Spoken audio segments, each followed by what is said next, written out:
Shalom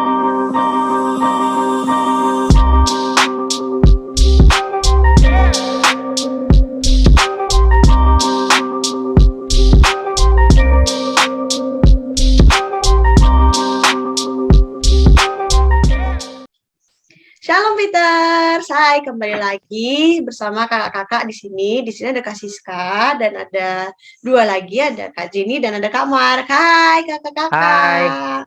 hai Kak Siska, Kak Jenny, Halo. teman-teman di rumah. Gimana kabar kalian? Pasti baik-baik aja dan harus Oh tetap ya, semangat ya sekolah online-nya. Udah masih sekolah online atau masih daring sih? Ada beberapa yang masuk deh kayaknya kalau yang di Surabaya, udah Kak. ada Oh ya udah kalau gitu beberapa. yang udah masuk, yang udah pertemuan tatap muka, yang udah sekolah tatap muka tetap semangat belajarnya, yang daring juga tetap semangat belajarnya. Oke? Oke, sekarang kita akan masuk dalam firman Tuhan pada hari ini. Dan doa pembuka akan dibawakan oleh Kak Jenny. Silakan Kak Jenny. Oke, sebelum kita memulai ibadah hari ini, lebih baiknya kita mulainya dengan doa. Mari kita bersatu dalam doa. Tuhan Yesus yang baik, terima kasih Tuhan untuk kesempatan hari ini di mana kami boleh berkumpul di rumah kami masing-masing Tuhan untuk bersatu, untuk belajar sebagian dari isi firman Tuhan Yesus. Tuhan, mampukan kami, kakak-kakak layan kami Tuhan yang akan menyampaikan sebagian dari isi firman hari ini, biarlah apapun yang akan kami sampaikan Tuhan, biarlah itu sesuai dengan apa yang Tuhan mau, dan biarlah juga bisa menjadi berkat buat adik-adik teruna kami yang menonton video ini Tuhan Yesus. Terima kasih Tuhan, kiranya Kau berkati juga ibadah ini dari awal pertengahan hingga akhir. Dalam nama Tuhan Yesus kami sudah berdoa dan mengucapkan syukur. Haleluya. Amin. Langsung baca Alkitab ya, Kak Jenny ya. Oke, jadi hari ini kita belajar tentang tidak bersikap diskriminatif. Oke, ayatnya berasal dari Kisah Para Rasul 17 ayat 1 sampai 9. Kisah Para Rasul 17 ayat 1 sampai 9. Kakak bacain dulu. Oke. Kisah Para Rasul 17 ayat 1 sampai 9, keributan di Tesalonika. Paulus dan Silas mengambil jalan melalui Amfipolis dan Apolonia dan tiba di Tesalonika.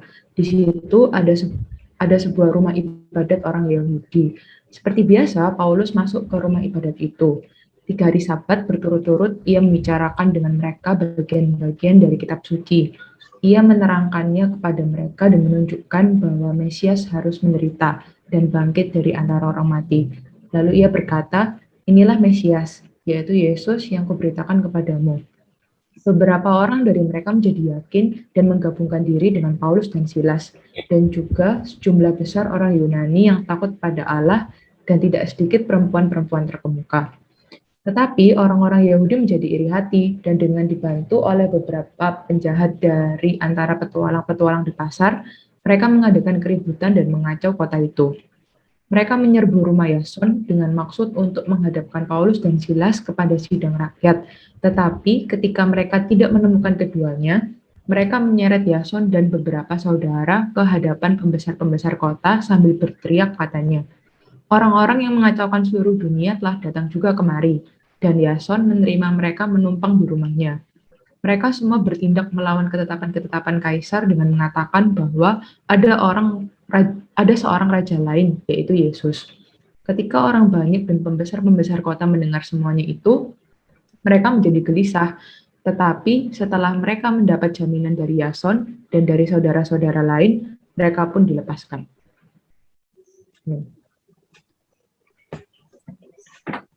Oke, Kak Jenny.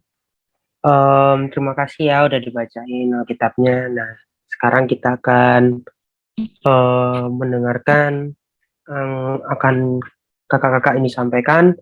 Yang pertama kakak ya yang menyampaikan. Nah, di sini kakak di awal ini akan menceritakan secara rangkuman, secara sudah dirangkum cerita singkat dari apa sih yang tadi dibacain nama Kak Jenny. Nah, ini kakak mau menjelaskan itu sama persis kayak yang di judulnya, keributan di Tesalonika. Memang ada keributan ya di sini ya. Kenapa sih keributan itu bisa terjadi? Nah, awalnya di kota Tesalonika ini, itu datanglah Paulus dan Silas. Nah, Paulus dan Silas ini punya maksud tertentu untuk datang di kota Tesalonika ini. Nah, maksudnya itu adalah memberitakan firman, teman-teman. Nah, dan ketika perjalanannya Paulus dan Silas di Tesalonika dengan maksud memberitakan firman ini bisa dikategorikan cukup sukses karena banyak orang atau warga yang di Tesalonika itu bisa menerima ajaran yang Paulus dan Silas ini ajarkan tentang firman Tuhan ini, bahwa ada seorang raja yaitu Yesus, gitulah intinya.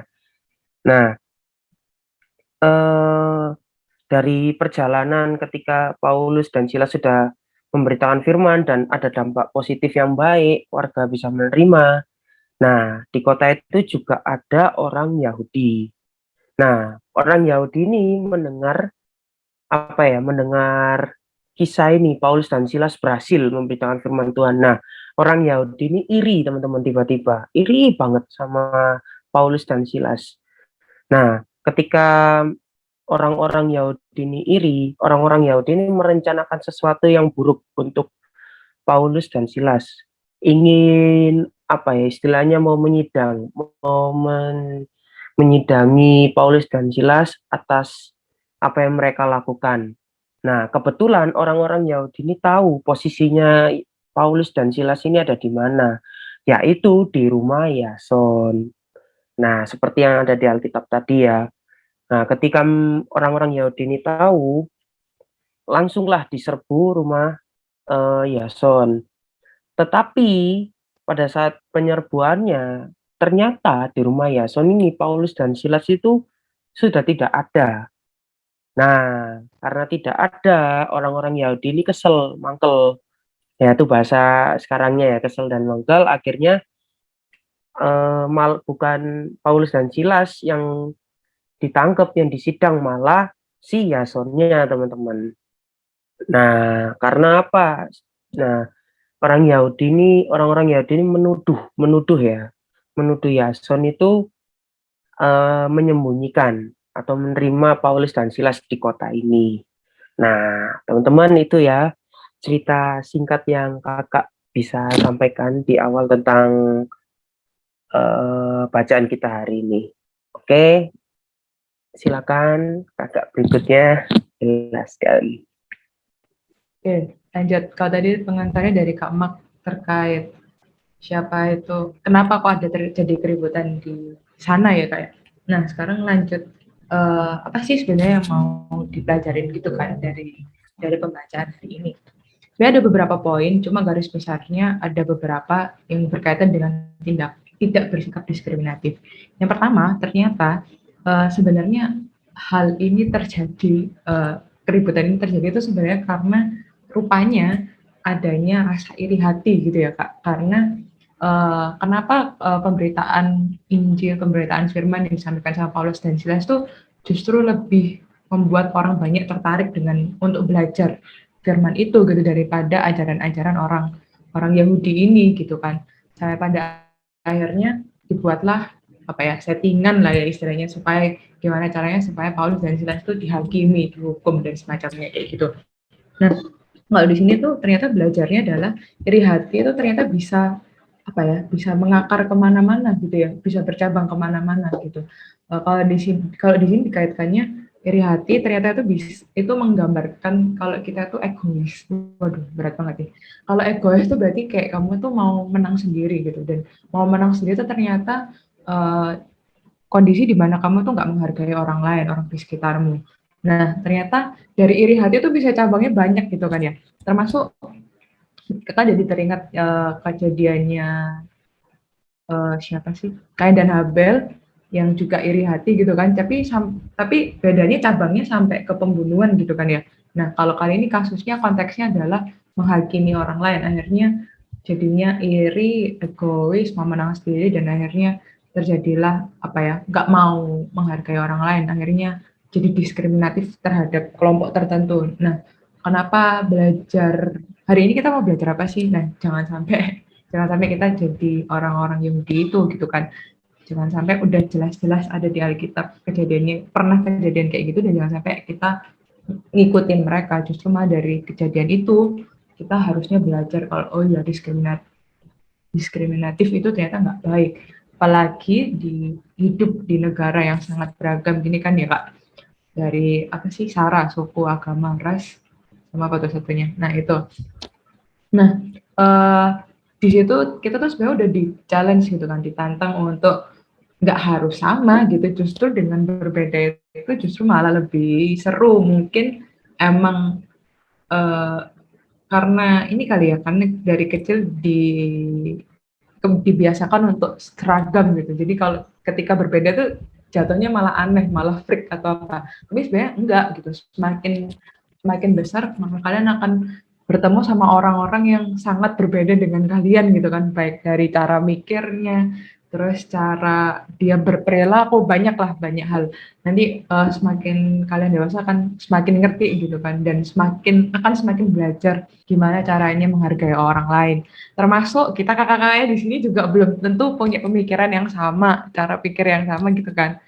Banyak Kak Mak dengan seperti ini, Kak Siska dengan seperti Kak Jenny dengan seperti ini gitu kan. Jadi apakah kita apa sih nggak bisa bersatu? Bisa. Buktinya bisa dipersatukan Tuhan untuk melayani bareng-bareng gitu kan. Jadi tinggal kitanya aja gimana caranya untuk menghargai orang lain, respect kayak gitu-gitu. Terus yang selanjutnya itu kita tuh dihimbau untuk menjadi orang-orang yang mau menghargai gitu. Nggak usah berekspektasi kalau kita akan dihargai orang gitu, tapi kita harus menghargai orang dulu supaya secara nggak langsung nanti orang juga akan menghargai kita gitu. Jadi ada orang yang kayak apa sih, kayak gila hormat, anggaplah gila hormat gitu kan, pengen disegani, pengen dihormati, pengen di respect gitu kan, ada kan Kak, tapi dia sama orang lain apa sih, kayak memandang sebelah mata, meremehkan kayak gitu-gitu, ya orang juga akan melihat hal yang sama ke kamu gitu. Jadi kalau dulu sempat ada yang bilang apa sih, perlakukan orang sama kayak kamu ingin diperlakukan gitu. Kalau kamu pengen orang respect sama kamu, kamu juga harus respect sama orang lain. Itu juga belajar juga gitu kan, karena pertama itu nggak diajari di sekolah gitu kan. Jadi emang harus benar-benar belajar bersosialisasi, gimana caranya menghargai perbedaan. Beda pendapat nggak masalah, tinggal gimana caranya cari jalan tengahnya aja. Dan nggak harus sama juga gitu sama orang lain. Kecuali kalau misalnya hal baik dan hal buruk ya, baik buruk jadi nggak bisa ditoleransi lagi tuh. Kalau misalnya emang kata Alkitab itu dosa ya nggak bisa ditoleransi. Oh nggak itu dosa putih nggak gitu juga gitu. Cuma kalau untuk bersosialisasi, berkomunikasi sama orang, jangan pilih-pilih, jangan kayak hanya bergaul dengan circle yang satu agama, satu ras atau apa gitu ya Kak. Tapi di sini justru kita harus jadi contoh supaya bisa oh ternyata orang Kristen nggak pilih-pilih temen kok, oh ternyata benar-benar ya definisi kasih itu seperti apa sih gitu, kayak gitu sih. Ya emang mudah banget ya ngomongnya, cuma ya kita juga kakak-kakak juga masih sangat amat belajar untuk implementasi itu juga gitu di kehidupan kita sehari-hari, di tempat kerja, di manapun sih, di tetangga-tetangga rumah mungkin, siapapun yang kita temuin gitu sih. Jadi yuk belajar bareng untuk tidak bersikap diskriminatif. Dari Kak Siska, lanjut aplikasinya Kak. Iya, kita masuk ke aplikasi ya sekarang. Sebenarnya tadi udah diomongin semua sama Kak Jenny sih ya. Jadi masalah kita ini kan hidup di dunia ini, di negara ini kan dengan banyak suku, berbagai macam agama. Jadi kalau misalnya kalian berteman itu jadi ya itu tadi yang kayak Kak Jenny bilang, jangan pilih-pilih teman. Jadi mau dari sukunya apa, mau agamanya apa, itu jadi kalian harus tetap berteman sama semuanya gitu, bersikap baik sama semuanya, nggak usah yang ada beda suku, dia suku ini nggak usah temenan, dia jahat gitu, nggak boleh kayak gitu. Jadi harus tetap baik sama semua orang, berteman sama semua orang, pokoknya jangan pilih-pilih lah, soalnya Tuhan aja loh, Tuhan kalau misalnya kita datang kepada Tuhan kan pasti Tuhan kan seneng kan, itu aja Tuhan nggak pilih-pilih kok, Tuhan nggak oh aku mau yang ini aja deh, oh aku mau yang itu aja soalnya dia lebih banyak saat teduhnya, oh dia lebih banyak doanya kayak gitu kan, enggak. Tuhan kan selalu menerima semua orang yang datang kepadanya, ya kan? Jadi ya itu balik lagi kita itu harus memulai adik-adik semua dan juga kakak-kakak di sini kita harus memulai pola hidup baru yang berdasarkan dengan ajaran kasih Kristus, yaitu dengan contohnya adalah menghargai orang lain yang berbeda dengan kita. Jadi nggak boleh pilih-pilih, harus bisa baik sama semua orang. Pokoknya nggak usah lah berbuat jahat, berbuat apa yang bisa menyakitkan hati orang lain tuh nggak usah. Jadi mau dia dari suku apapun, mau dia dari agama apapun, mau dia punya, mohon maaf ya, keterbelakangan yang mungkin jadi kurang bisa berkomunikasi sama kita, tapi kita harus tetap support dia, kita harus tetap menyayangi dia, mengasihi dia, karena dasarnya lagi adalah orang Kristen itu adalah hidup dalam kasih. Benar kan kakak-kakak? Setuju. Nah, udah. Itu aja sih. Kalau dari Kak Siska udah jelas semua ya, atau mungkin ada yang mau ditambahin dari Kak Mark atau Kak Jenny? Ada lagi yang mau ditambahin? Udah cukup ya? Cukup, Kak. Oke. Cukup, Kak. Kita amin dulu ya. Kalau gitu, Ya. Tuhannya amin. Amin. Ya udah, sekarang kita akan lanjut ke doa syafaat yang akan dibawakan oleh Kak. Oke. Silakan Kak Mark. Saya. Oke. Oke, teman-teman, kita udah kakak-kakak lain di sini sudah membagikan firman buat kalian. Nah, sekarang kita akan berdoa syafaat ya. Kakak kami pimpin doanya. Mari kakak-kakak yang ada di Zoom ini, yang ada di rumah juga, kita berdoa syafaat. Tuhan Yesus yang baik, terima kasih Tuhan atas segala apa yang Kau berikan yang baik-baik untuk kami semua Tuhan di sini Tuhan. Bahkan di Zoom, bahkan teman-teman teruna yang mendengarkan kakak-kakak lain di Zoom Tuhan. Tuhan, biarlah apa yang kakak-kakak jelaskan ini bisa dipahami oleh teman-teman teruna atau adik-adik teruna yang ada di rumah dan bisa dilakukan untuk kehidupan sehari-hari. Yang kita tahu di ayat ini jangan menjadi orang yang diskriminatif atau membeda-bedakan. Tuhan, biarlah kita tetap bijak Tuhan, kita bisa saling membantu, saling melakukan apapun untuk hal-hal yang positif Tuhan. Terima kasih Tuhan, ini doa kami. Mari berdoa Bapa kami.